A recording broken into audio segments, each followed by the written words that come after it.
Manila's desperate Japanese defenders set fire to the city as the battle for the Philippine capital enters the final stages. In Rizal Stadium, tanks and infantry close in on Japanese snipers concealed underneath the grandstand.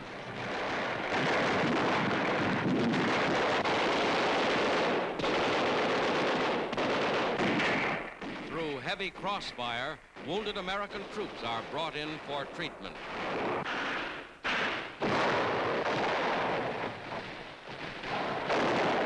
No portion of the city escapes the battle as the Americans push the Japanese back block by block.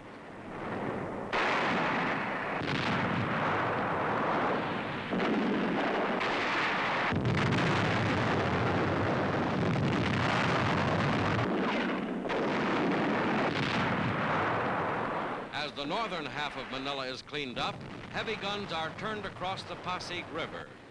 Here in the city's southern sector, the Japanese are entrenched for a last-ditch stand.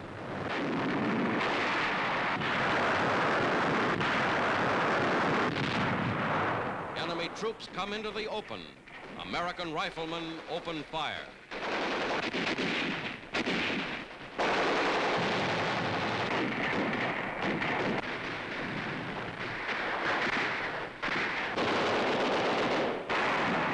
American assault forces cross the Pasig River. The battle moves into its furious climax.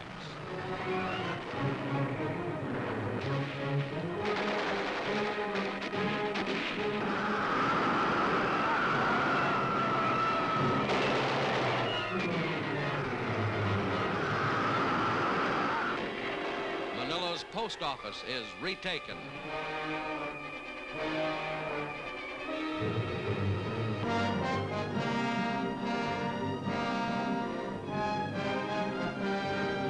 Medical corpsmen carrying wounded scatter as Japanese snipers open fire.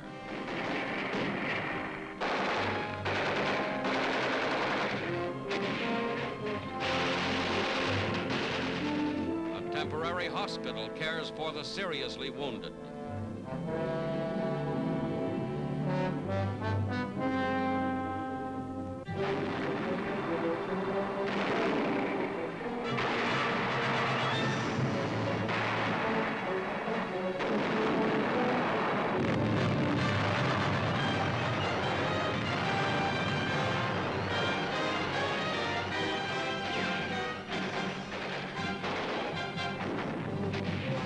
American troops enter Intramuros.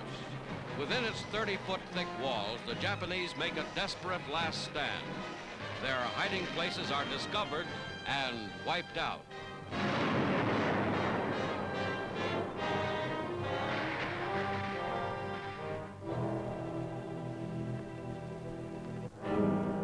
Manila, after 3 years under the Japanese, is liberated.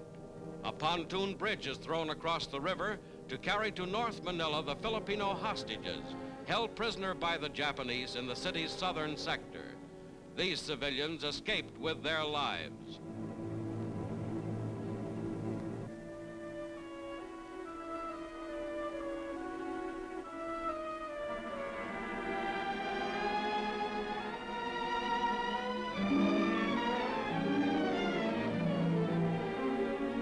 Others did not.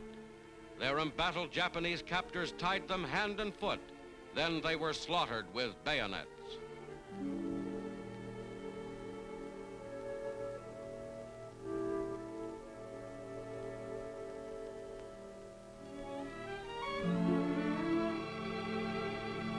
The intense battle for Manila has reduced most of the city to ruins. Now to Corregidor in Manila Harbor comes General Douglas MacArthur. 3 years ago at Corregidor, the Philippine Islands were conquered by the Japanese. Manila and Corregidor are free. On this memorable day, General MacArthur says, "Hoist the colors to the peak and let no enemy ever haul them down."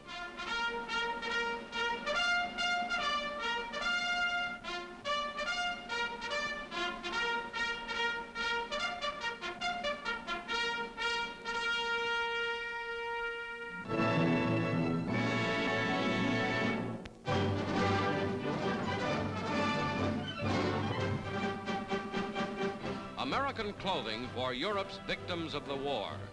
75,000 tons of clothing donated from all over the United States are being gathered for the 30 million people in countries devastated by the war. Every kind of clothing, especially children's garments, are being packed and collected for shipment overseas. Government warehouses handle the clothing. As quickly as possible, humanity's needs are being met, thanks to the United National Clothing Collection and its director, the great shipbuilder Henry Kaiser.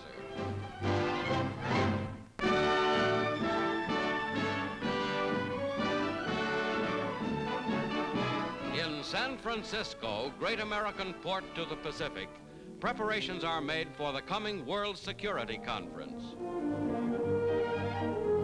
In the twin War Memorial buildings, delegates from the countries participating will meet, not to set boundaries or discuss reparations, but to consider the peace organization plans formulated at Dumbarton Oaks.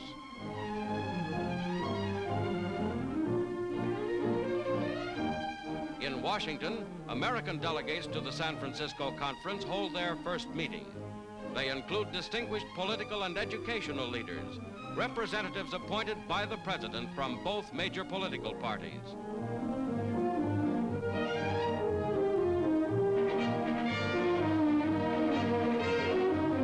The delegation visits the White House for a session with President Roosevelt.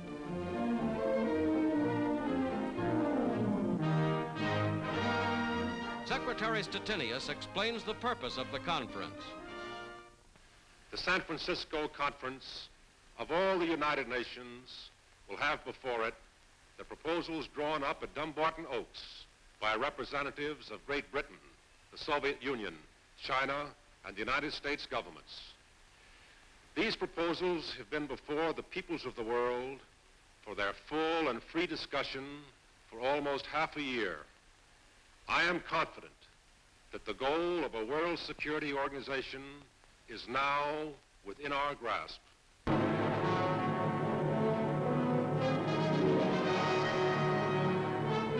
Cologne. This historic cathedral town, rail center of Western Germany and fourth largest German city, falls to the American First Army. Streetcars and rails, set up as tank obstacles, are removed.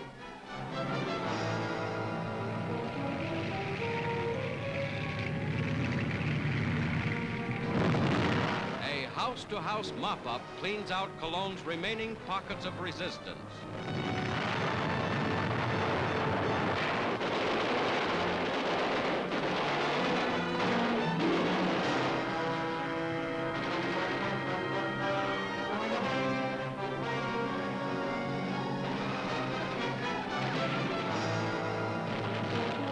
In the cathedral area, Allied guns open up on a German tank. The crewmen run for their lives.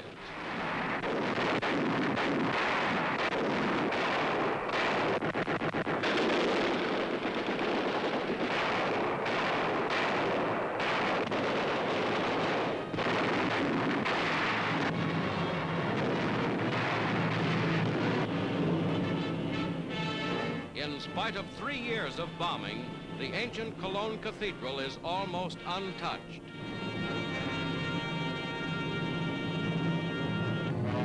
Remagen, 30 miles south. The Ludendorff Bridge across the Rhine is captured intact. Infantrymen remove German explosive charges. The bridge is secured. For 10 vital days before its collapse, Allied troops and materiel poured across the Rhine.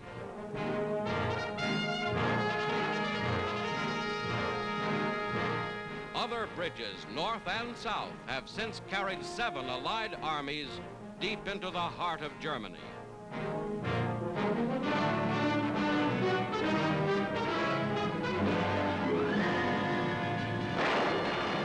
Finally, the Germans counterattacked in an attempt to demolish the bridge. 30 planes are shot down. Remnants of the Wehrmacht, prisoners of war. Allied armies are now deep across the Rhine. The last great barrier has been crossed.